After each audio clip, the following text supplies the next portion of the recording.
विधानसभा उठिला ओडिया अस्मिता कथा मुहांमुही हेले शासक और विरोधी विरोधी दलर विधायक तथा नयागढ़ विधायक अरुण साहू प्रश्न पचारि उत्तर रखी क्रीड़ा और संस्कृति मंत्री सूर्यवंशी सूर्यवंशी कहते चलती ओडिया अभिधान को 2017 ओडिया भाषा साहित्य विभाग अधीनस्थ ओडिया एकाडेमी प्रकाशित करथिला 2020 मसीह या पुनः प्रकाशित करा जायतिला। विधायक अरुण साहू मोठारू अधिक ज्ञान और अभिज्ञता तांकर रही ओडिया अस्मिता को जदि व्याख्या करबा यह केवल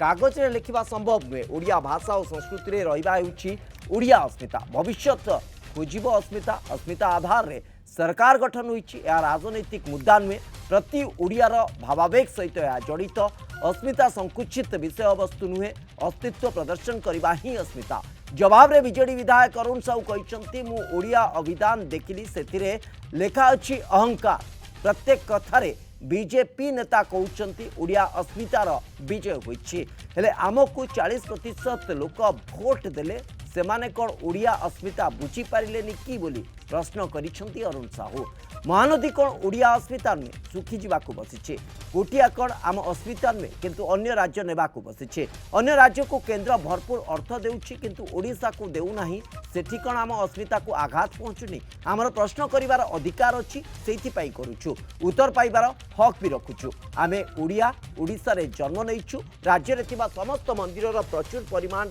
अर्थ देइथिले नवीन सरकार ओडिया अस्मिता भावे व्याख्या सेमाने ही करुछंती तार उत्तर देवार आवश्यकता रही बोली कहिसंती अरुण साहू।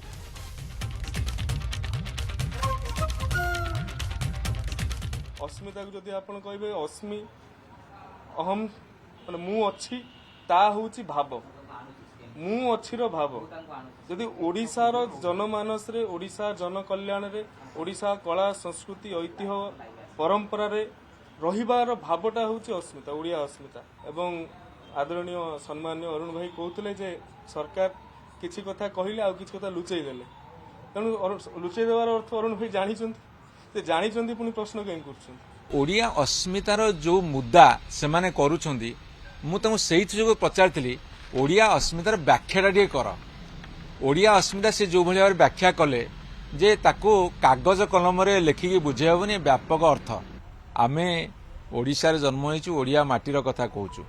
तेणु ओडिया अस्मितार भाव एवं व्याख्या एवं वक्तव्य आपण माने करूछंती आपण माने तार अर्थर उत्तर देबे।